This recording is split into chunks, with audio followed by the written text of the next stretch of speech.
Hello student, आपके इस unit में कुछ थ्योरेटिकल टॉपिक हैं जैसे यूनिवर्सल ट्यूरिंग मशीन। तो इसके बारे में देख लिया जाए कि a Turing machine as presented earlier in definition is a special purpose computer. तो अभी तक जो भी आपने डिफिनीशन ट्यूरिंग मशीन का स्टडी किया उसमें यही पता चला कि वो केवल एक स्पेशल पर्पस कंप्यूटर की तरह काम करता है, जनरल पर्पस कंप्यूटर की तरह से नहीं काम कर सकता है। स्पेशल पर्पस कंप्यूटर का मतलब है कि किसी पर्टिकुलर असाइनमेंट के लिए जो ट्यूरिंग मशीन डिज़ाइन किया गया सिर्फ वही पर्टिकुलर वर्क को परफॉर्म करेगा। तो पर्पस ओरिएंटेड होता है जो ट्यूरिंग मशीन का डेफिनेशन आपने पढ़ा है। लेकिन जनरल पर्पस कंप्यूटर क्या होता है, उसके वो कई तरह के वर्क को परफॉर्म कर सकता है कि जैसे आप जनरल पर्पस कंप्यूटर से म्यूजिक भी सुन सकते हैं, आप वर्ड फाइल पे भी काम कर सकते हैं, आप पीडीएफ फाइल वाला भी काम कर सकते हैं, आप कोई और कंप्यूटेशन कर सकते हैं, आप प्रोग्राम लिख सकते हैं सी में, आप कैलकुलेटर उसमें यूज़ कर सकते हैं, अलग अलग तरह के वो काम कर सकता है। लेकिन जनरल पर्पस कंप्यूटर जो स्पेशल पर्पस कंप्यूटर है वो सिर्फ एक पर्टिकुलर पर्पस के लिए बनाया जाता है और वही पर्टिकुलर पर्पस को वो आपको प्रोवाइड करता है, बाकी किसी और वर्क को नहीं करता है। तो इसी नाते कहा गया once delta is defined the Turing machine is restricted to carrying out one particular type of computation. Digital computers, on the other hand, are general purpose machine that can be programmed to do different jobs at different time. तो digital computer या general purpose computer जो होता है वो कई तरह के काम करता है, जिस तरह की प्रोग्रामिंग उसके अंदर कर दी जाएगी वो हर एक काम करेगा। Consequently, Turing machine cannot be considered equivalent to general purpose computer. इस वजह से जो आपका ट्यूरिंग मशीन है वो जनरल पर्पस कंप्यूटर के इक्विवेलेंट नहीं माना जा सकता है। तो इसी ऑब्जेक्शन को ख़त्म करने के लिए हम लोग जो है यूनिवर्सल ट्यूरिंग मशीन पढ़ते हैं या यूनिवर्सल ट्यूरिंग मशीन का एग्जिस्टेंस आया क्योंकि वो रीप्रोग्रामेबल होता है। ये एक वर्ड आप ध्यान रखिएगा। Universal Turing machine general purpose computer की तरह से काम कर सकता है क्योंकि उसमें रीप्रोग्रामेबल फीचर्स इंट्रोड्यूस किया गया है। तो ये रीप्रोग्रामेबल वर्ड आप ध्यान रखिएगा यूनिवर्सल ट्यूरिंग मशीन के लिए कि it is a reprogrammable Turing machine. ये universal Turing machine EMU is an automata that given as input the description of any Turing machine M and a string W can simulate the computation of M on W। तो उसमें आप description load कर दोगे एक particular Turing machine का, वो उस particular Turing machine का पर्पस आपको फुलफ़िल कराएगा। तो ये रिप्रोग्रामेबल फीचर की वजह से अलग अलग ट्यूरिंग मशीन का काम कर सकता है। उसमें आप जिस भी ट्यूरिंग मशीन का के इक्विवेलेंट वर्क कराना चाहते हैं, परफॉर्म कराना चाहते हैं, उस पर्टिकुलर ट्यूरिंग मशीन का डिस्क्रिप्शन उसमें रीप्रोग्राम कर देंगे और अकॉर्डिंगली वो काम करेगा। तो construct such an universal Turing machine we first choose a standard way of describing Turing machine. तो स्टैंडर्ड डिस्क्रिप्शन कैसे है ट्यूरिंग मशीन का वो नीचे दिया गया है। Q1 से लेके और Qn तक स्टेट हैं, जिसमें Q1 आपका इनिशियल स्टेट है पहला और Q2 फाइनल स्टेट है। तो ये पर्टिकुलर डिस्क्रिप्शन हम यूज़ करेंगे। इसमें बाय डिफ़ॉल्ट ये इनिशियल स्टेट हो जाएगा और ये लास्ट वाला जो है फाइनल स्टेट हो जाएगा। तो ये standard description of Turing machine हम इसी नाते यूज़ कर रहे हैं। इसी तरह से टेप सिंबल के सेट में ये पहला सिंबल जो है वो आपका ब्लैंक सिंबल हो जाएगा, आपको अलग से बताने की ज़रूरत नहीं है कि कौन सा ब्लैक सिंबल है। We select the encoding as following.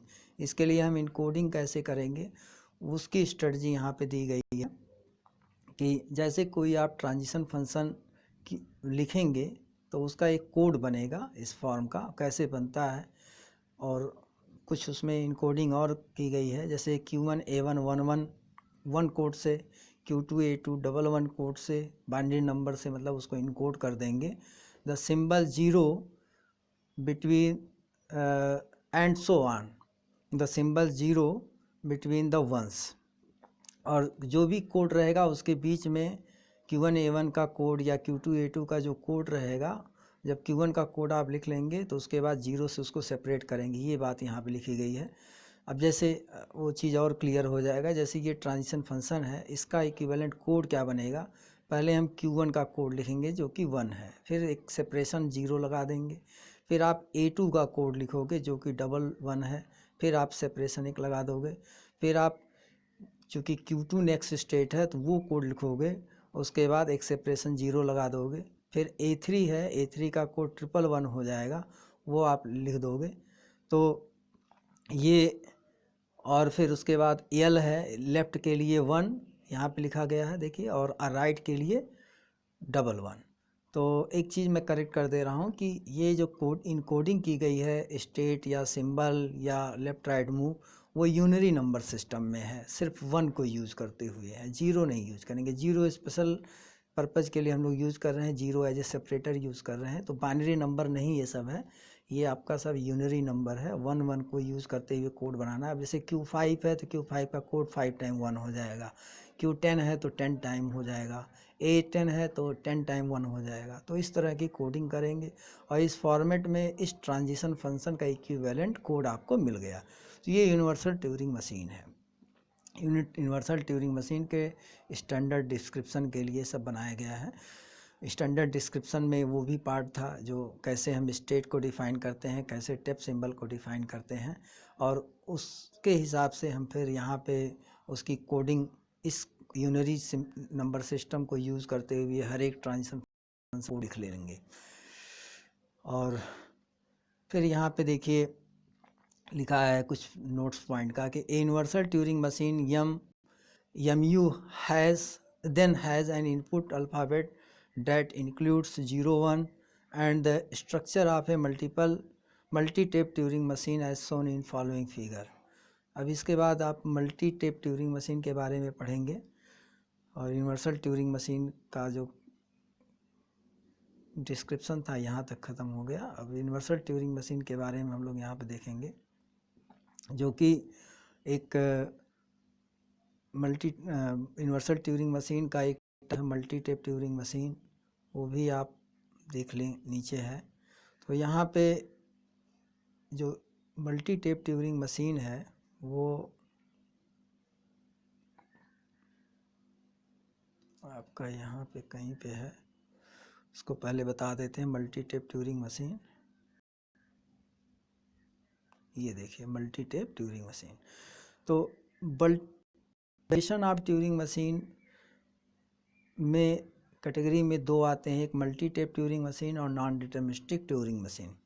Multi tape Turing machine में आपको करना क्या है कि मल्टी टेप ट्यूरिंग मशीन में हम लोग मल्टीपल टेप यूज़ करते हैं, यही एक ख़ास बात है इसमें।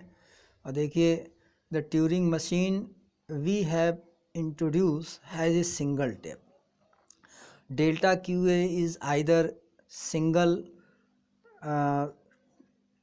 a single triple where D is equal to right or left or is not defined। we introduce, मतलब डेल्टा QA जो होता है आपका, वो या तो उसकी वैल्यू दे रखी होती है या तो नहीं दे रखी होती है, ठीक है। तो वही बात यहाँ पे गया है कि या तो डिफाइन होता है as a single triple, not defined, ठीक है। और वहाँ पे डी क्या है उसके बारे में बताया है कि डी की वैल्यू RL है, एक तरीके से जो डायरेक्शन ऑफ मूवमेंट है। T आपका नेक्स्ट स्टेट होता है, Y मॉडिफाइंग वैल्यू होती है A की जगह पे। तो डेल्टा QA की वैल्यू या तो डिफाइन होती या तो नहीं होती है, और फिर D की वैल्यू क्या होती है, राइट और लेफ्ट हो सकता है। तो we introduce 2 new models of Turing machine. First है आपका ये Turing machine with more than 1 tape. Second है आपका जो ये मल्टी टेप ट्यूरिंग मशीन के लिए और ये नॉन डिटरमिनिस्टिक ट्यूरिंग मशीन के लिए है। तो जो single tape Turing machine, multi tape Turing machine है, उसमें डेल्टा QA की वैल्यू सिर्फ 1 होगी या तो फिर नहीं होगी। लेकिन नॉन डिटरमिनिस्टिक ट्यूरिंग मशीन में क्या है कि डेल्टा QA की वैल्यू 1 से ज़्यादा हो सकती है। तो वो चीज़ यहाँ पे लिखा गया है सबसेट बना के, ठीक है। क्योंकि वो 2 पे, जैसे आप NDFA में पढ़े थे कि Q cross summation symbol is mapping into 2 to the power Q, मतलब क्यू का पावर सेट होता था। और यानी कि for a particular delta Q a is कोई भी कई वैल्यू आ सकती हैं, उसी तरीके से यहाँ पे भी है कि बहुत सारी वैल्यू डेल्टा क्यू ए के लिए हो सकता है, ये भी हो सकता है, ये भी हो सकता है, ये भी हो सकता है। तो ये नॉन डिटरमिनिस्टिक की बात होती है। मल्टी टेप ट्यूरिंग मशीन में देखिए उसका ब्लॉक डायग्राम बनाया गया है, कई सारे टेप हैं और हर एक टेप के लिए एक डेडिकेटेड रीडिंग राइटिंग हेड है और ये फाइनाइट कंट्रोल है। और ट्रांजिशन फंक्शन इसका कैसा होगा आप देखिए, अगर सिंगल ट्यूरिंग मशीन होता था तो Q into tau is equal to Q into tau into LR होता था। यस यहाँ पे एक स्पेशल हेड के लिए इंस्ट्रक्शन दे रखा है कि स्टेशनरी भी रह सकता है। सिंगल टेप में मूवमेंट नेसेसरी था, लेफ़्ट राइट किसी एक डायरेक्शन मूव करता था, लेकिन यहाँ पे प्रोविज़न दे रखा है कि किसी भी पर्टिकुलर टेप से रिगार्डिंग जो हेड है वो स्टेशनरी भी रह हो सकता है सबके लिए हो, या हो सकता है कुछ के लिए, हो सकता है एक के लिए हो, लेकिन एस का मतलब मेन है कि आपका यस मतलब स्टेशनरी है। अब यहाँ पे के क्यों यूज हुआ है, के हमने नंबर ऑफ टेप लिए हैं, तो इसी नाते ये Q इंटू टो पे पावर के लिखा गया है। मतलब ये बेसिकली है Q into tau into tau into tau k times, मतलब पहले टेप से इनपुट सिंबल क्या है, दूसरे टेप से क्या है और के स्टेप से क्या सिंबल, इसी नाते टो पे पावर के किया गया है।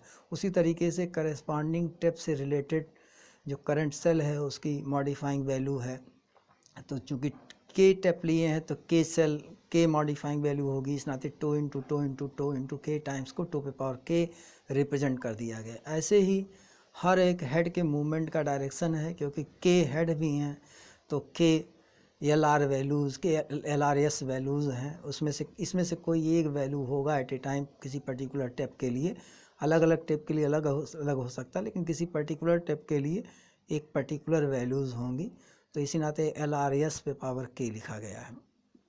इसमें क्या है, कैसे मूव होता है, M enters a new state on each step a new symbol is written in the cell under the head, modification की बात कर रहा है। और each step head moves to the left और राइट और may be remain stationary, the head move independently, मतलब किसी पहले टेप का हेड राइट में जा रहा है तो दूसरे का हेड लेफ्ट राइट स्टेशनरी में से कुछ भी हो सकता है।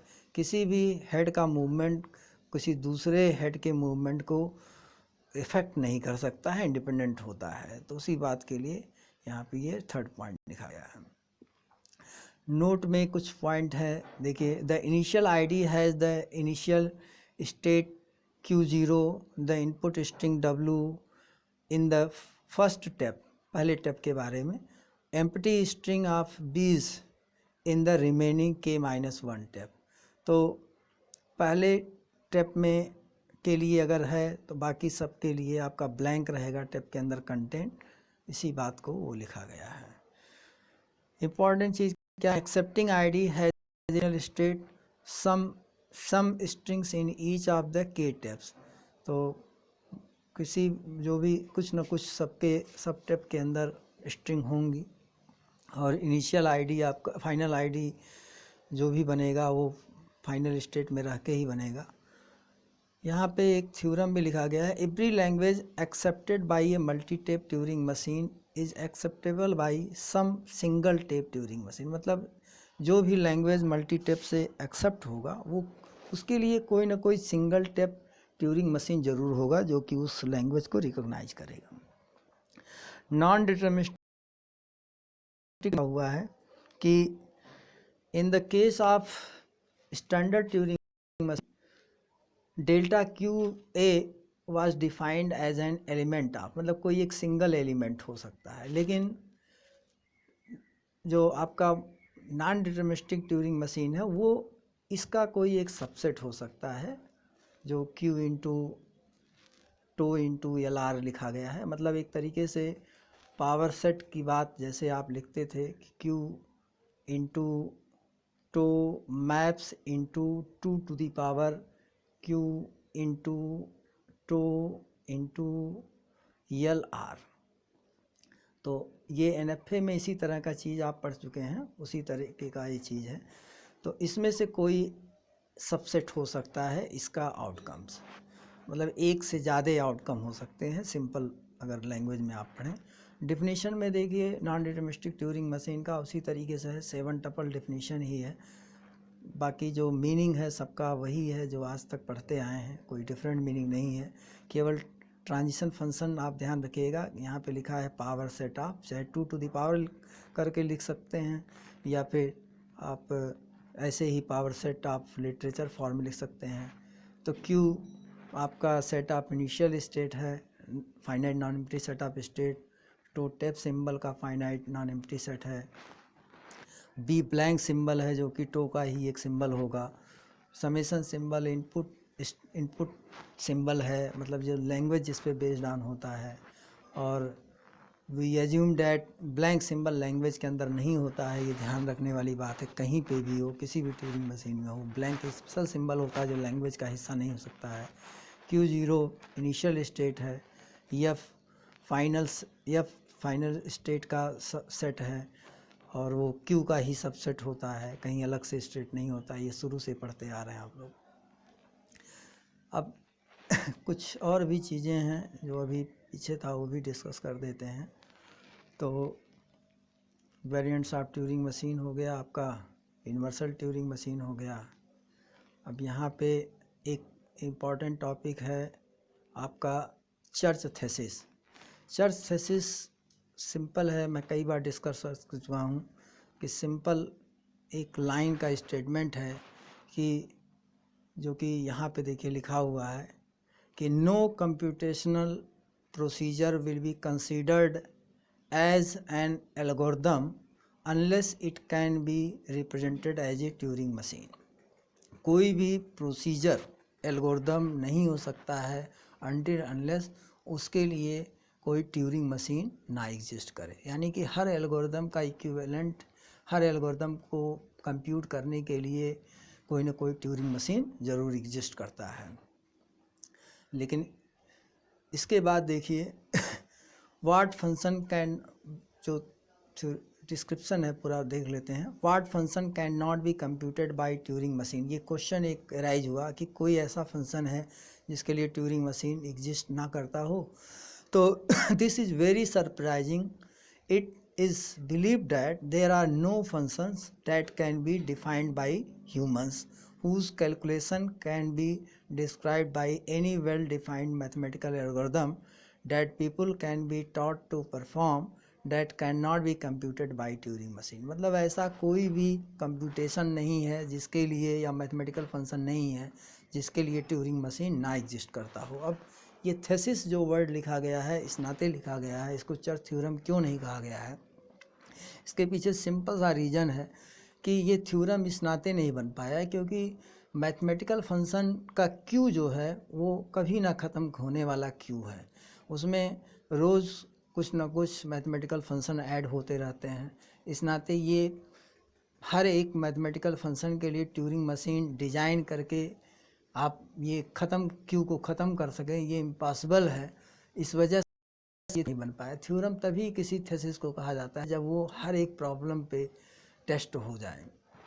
तो ये चूँकि क्यू में इतने ज़्यादा मैथमेटिकल फंक्शन हैं और रोज़ कुछ न कोई मैथमेटिकल फंक्शन इन्वेंट होता रहता है और हर वो क्यू कभी नहीं ख़त्म हो रही, इस नाते ये थेसिस का थेसिस रह गया, थ्योरम नहीं बन पाया। हालांकि ये 100% सत्य है कि हर एक मैथमेटिकल फंक्शन के लिए ट्यूरिंग मशीन एग्जिस्ट करता है। इसको सिर्फ इसी वजह से नहीं किया जा सकता क्योंकि हर मैथमेटिकल फंक्शन का क्यू है वो कभी खत्म नहीं होता है। ठीक है, तो ये बात आपको ध्यान रखना है। इसके बाद देखिए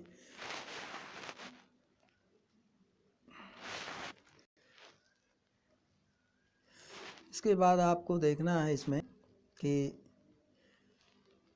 unfortunately church thesis can not B theorem, उसी बात को मैं यहाँ पे डिस्क्राइब किया हूँ in mathematics because ideas such as and ever be defined by humans and algorithm that people can taught to perform are not a part of any known mathematics।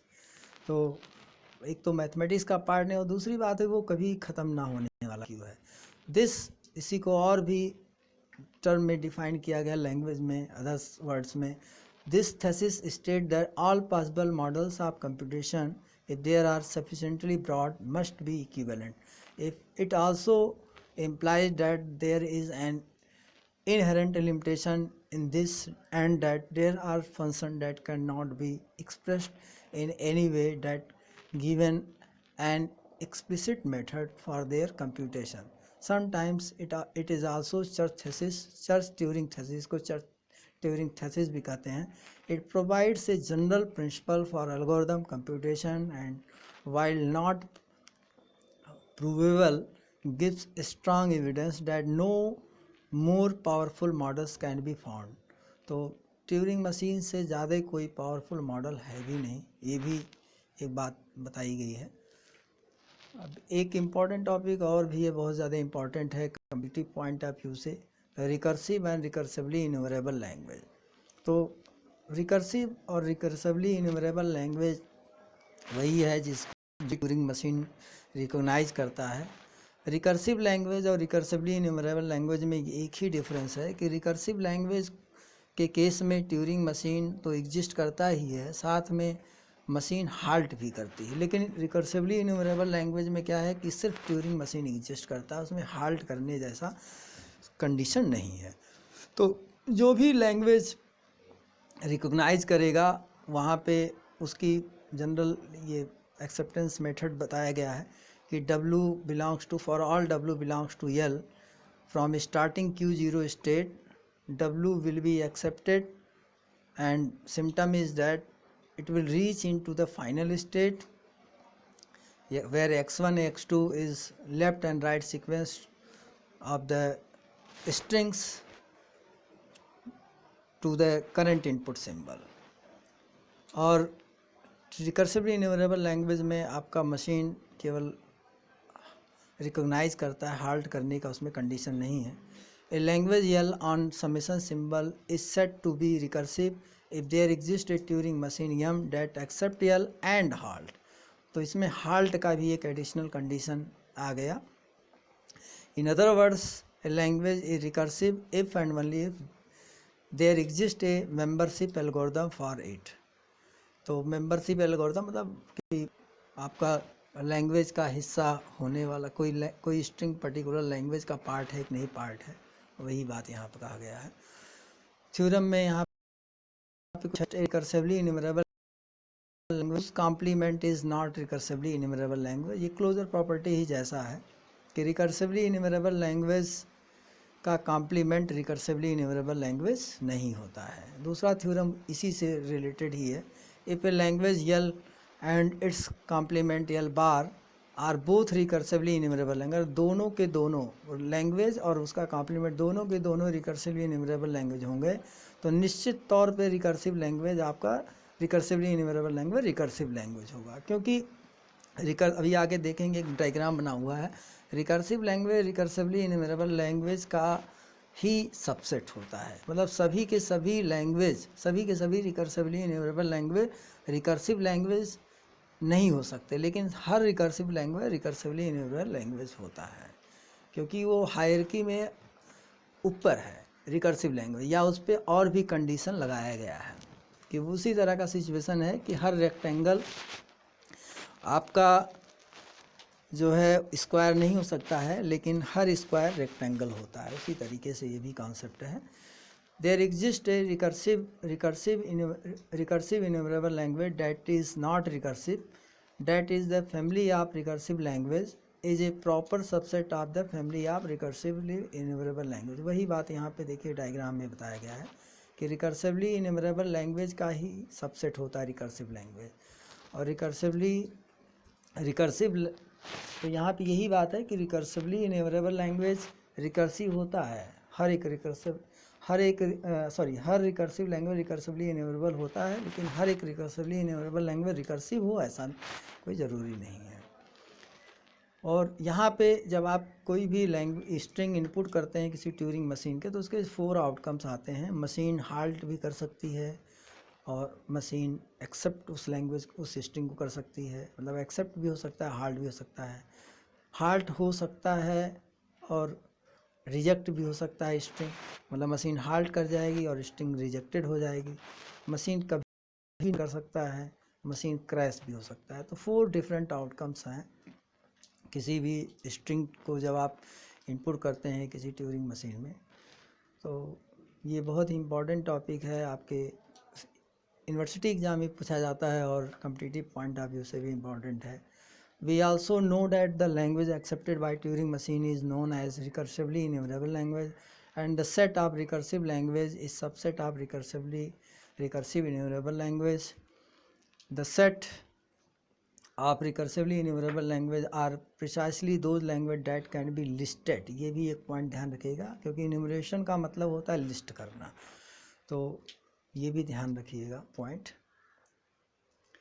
If a language यल, एक theorem यहाँ पे है, if सब competition point of view से है, if a language L is recursive then it is recursively enumerable language. वही बात है जो ऊपर बीन डायग्राम में समझाया गया, डायग्राम बना के, बीन डायग्राम ही जैसा है।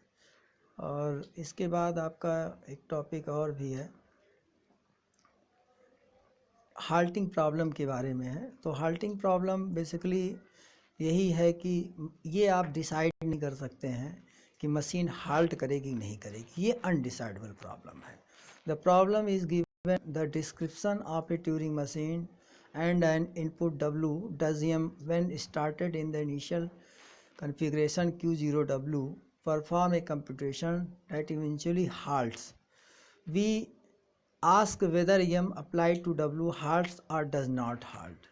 तो ये प्रॉब्लम जो है ये डिसाइडेबल नहीं है, उसी बात को आगे कहीं पॉइंट किया गया होगा। The domain of the problem is to be taken as the set of all Turing machine and all W, that is we are looking for a single Turing machine that given the description of an arbitrary M and W will predict whether or not the computation of M applied to W will halt। मतलब basically इसमें यही बात कहा गया है कि आप Turing machine design कर लिए, उसको स्ट्रिंग इनपुट कर दिए, अब ये बताइए कि मशीन हाल्ट करेगी नहीं करेगी।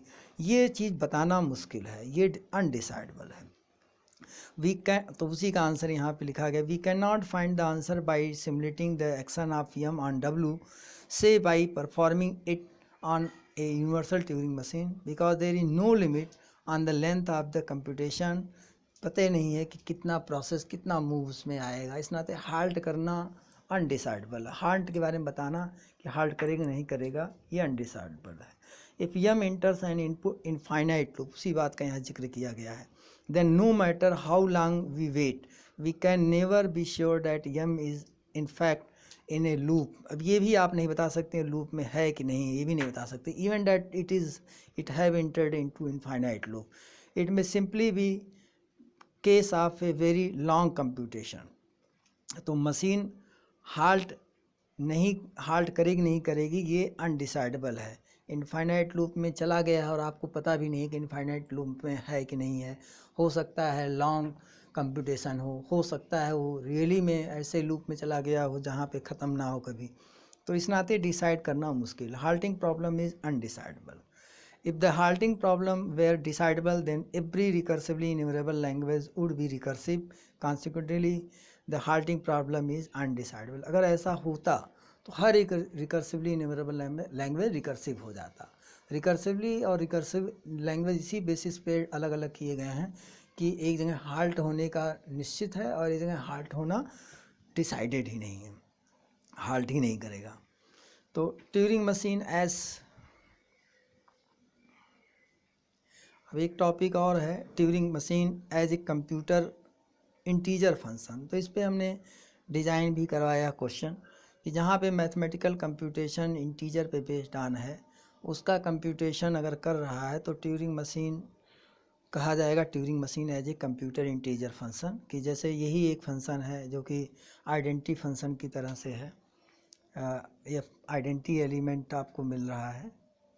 तो F of n equal to 1, मतलब f of n equal to 1 है आइडेंटिटी फंक्शन में। तो अब यहाँ पे f of n equal to n+1 है।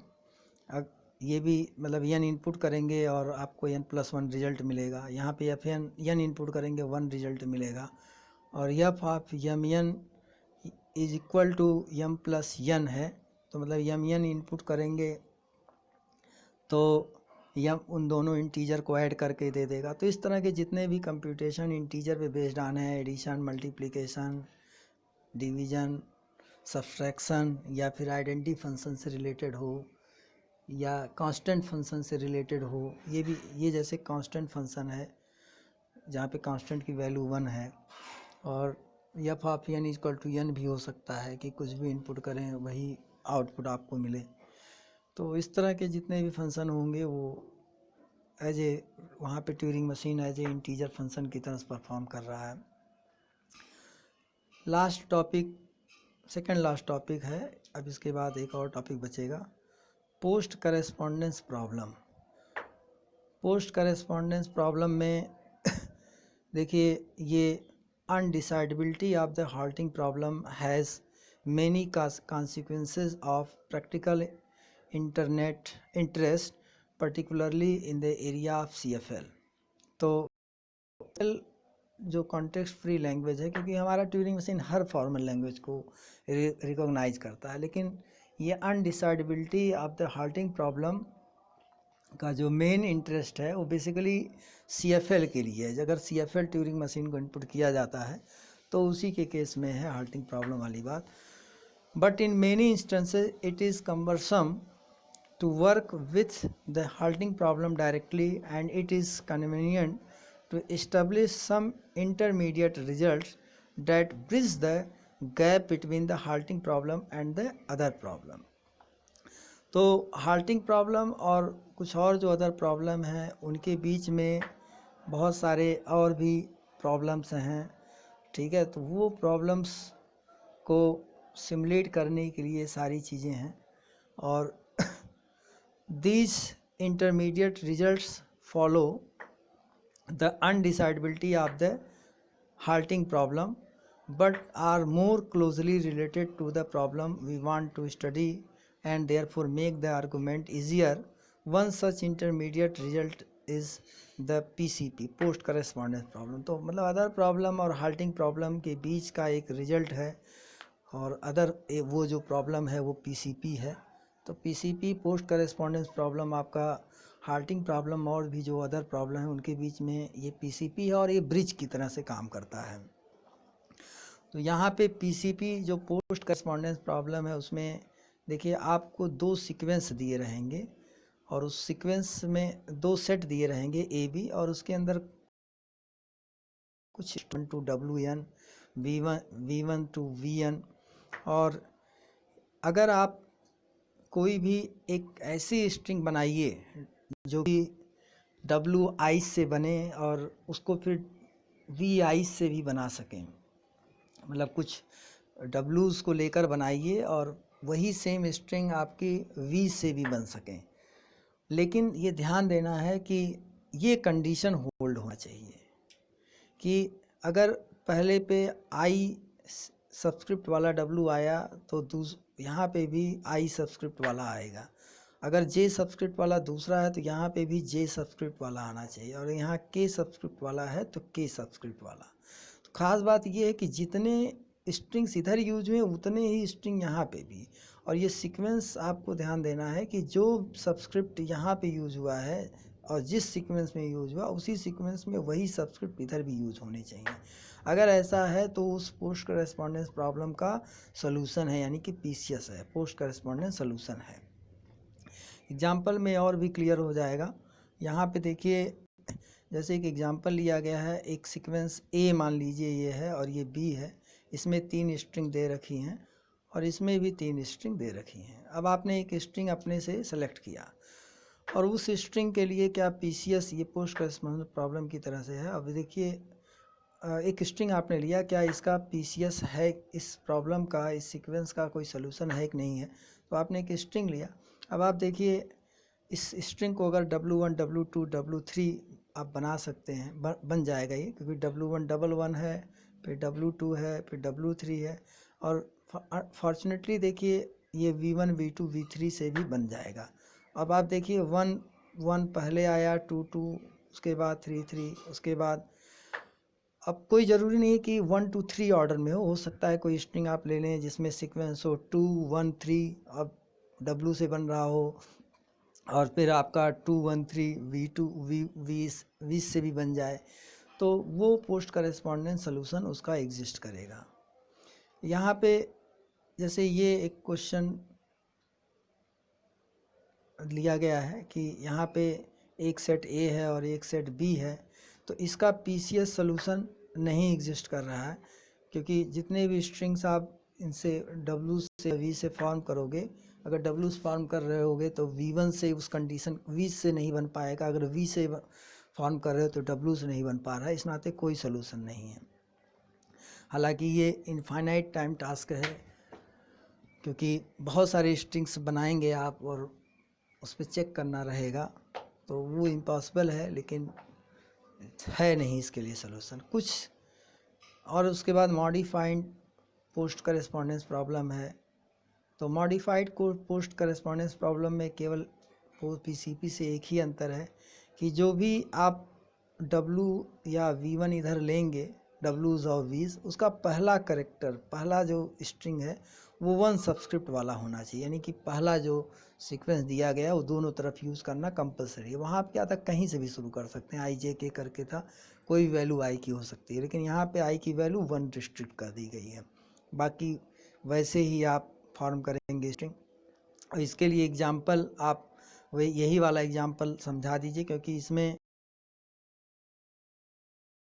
साथ शुरू है, तो ये एग्जाम्पल अगर ध्यान में रखेंगे तो MPCP के लिए भी हो जाएगा। कुछ स्पेशल क्वेश्चंस हैं जो कि आप देख लीजिए, जैसे ये दिया गया है कि डज PCP विथ 2 लिस्ट्स है, एक ये लिस्ट है एक ये लिस्ट है, इसका कोई सोल्यूशन है कि नहीं है। तो आप अपने रीजनिंग के बेसिस पे कोई एक स्ट्रिंग सेलेक्ट करोगे, वो थोड़ा सा आप दिमाग लगाएंगे तो पता चल जाएगा। जैसे ये स्ट्रिंग ले लिया गया, अब इसमें कैसे ये स्ट्रिंग लिया, जैसे इसमें देखिए B क्यूब है और यहाँ पे 2 में भी Y2 में भी BA है, तो ये BA ऊपर जो है आपका ये X2 हो गया, तो यहाँ Y2 के 2 करेक्टर उससे मैच कर गए। फिर B क्यूब यहाँ पे Y1 हो जाएगा, फिर ये B क्यूब अगेन Y1 हो जाएगा, तो X1 आ रहा है, तो फिर Y1 भी आ रहा है, फिर यहाँ X3 लास्ट में है, Y3 यहाँ पे लास्ट में है, तो 2 1 1 3 और 2 1 1 3 दोनों तरीके से फॉर्म हो गए। कुछ क्वेश्चन जैसे इस तरीके के हैं जिसका कभी भी PCS नहीं होगा। जब आपके सारे W पहले सीक्वेंस में जितने भी हैं और दूसरे सीक्वेंस में जितने हैं, किसी एक सीक्वेंस की सारे स्ट्रिंग की लेंथ दूसरे वाले सीक्वेंस की सारी स्ट्रिंग से कम हो या ज़्यादा हो, तो कभी भी सोल्यूशन नहीं होगा। जैसे कि X1 की लेंथ Y1 की लेंथ से कम है, X2 की लेंथ Y2 की लेंथ से कम है, X3 की लेंथ Y3 की लेंथ, हर एक की लेंथ कम ही है। अगर किसी की कम होती किसी की ज़्यादा होती तो हो सकता है सोल्यूशन हो, लेकिन अगर कम ही कम है या ज़्यादा ही ज़्यादा है तो कभी भी किसी हालत में सोल्यूशन नहीं होगा। इसी नाते कमेंट लिख के इसका आंसरिंग कर दिया गया है कि फॉर ऑल XI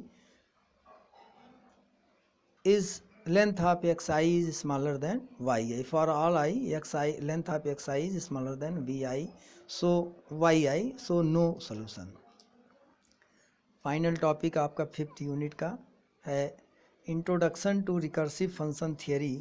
तो इसमें ये लिटरेचर आप लोग खुद पढ़ सकते हैं, और इसमें जो रिकर्सिव फंक्शन थियरी का मतलब है कि जैसे आप फैक्टोरियल कैलकुलेट करते हैं, फिबोनाची सीरीज कैलकुलेट करते हैं, या सिंपल आपका मान लीजिए दिया गया है, अगर कहीं पे इस तरह से लिख दिया जाए किसी सीरीज का sum SN equal to SN minus plus N, तो इसमें क्या खास बात है, इसमें बात ये है कि सक्सेसर वैल्यू प्रीडिसेसर वैल्यू की मदद से कैलकुलेट किया जा सकता है। तो यहाँ रिकर्सन की बात आ गई। इसी तरह के कॉन्सेप्ट को हम रिकर्सिव फंक्शन थियरी कहते हैं। और आप फैक्टोरियल में भी देखिए, factorial n equal two factorial n minus 1 into n। तो सक्सेसर फंक्शन प्रीडिसेसर से कैलकुलेट हो रहा है, जैसे फिबोनाची सीरीज भी है।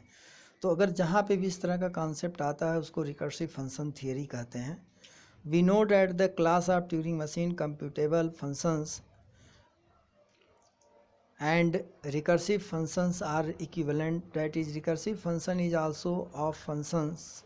Those are Turing computable, मतलब जो ट्यूरिंग मशीन से कंप्यूट किया जा सके.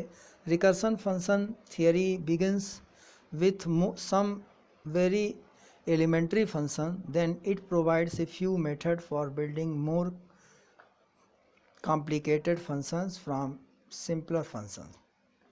तो कॉम्प्लिकेटेड फंक्शंस और सिंपलर फंक्शन एक दूसरे, मतलब सिंपलर फंक्शन से आप कॉम्प्लिकेटेड फंक्शन बना सकते हैं.